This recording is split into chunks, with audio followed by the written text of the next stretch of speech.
চুপ কর গালে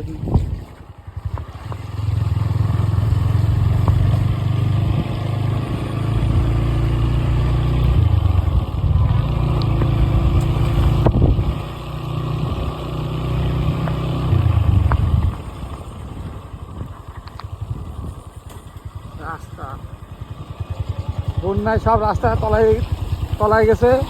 আপনারা যে যেরকম পারেন আমি সাহায্য করুন। কিরান দেবে তোরে? হ্যাঁ হ্যাঁ, তুই নিবি কিরান? প্রাণ দিয়ে যান, সবাই প্রাণ দিয়ে যান। এগুলো লোক খুব অসহায় আছে, বাড়িঘর সব ডুবে গেছে, বিদ্যুৎ বিচ্ছিন্ন, সামনে কিন্তু ভাঙা বাজার টাজার করতে পারতেছে না। দেখেন কিভাবে রাস্তা তলায় গেছে, দেখেন। আপনারা যে যেরকম পারেন হেল্প করেন একটু। আমি জোরে টানো, জোরে জোরে। দেখেন কি অবস্থা, বন্যা পানি আমাদের বাসায় চলে যাচ্ছে।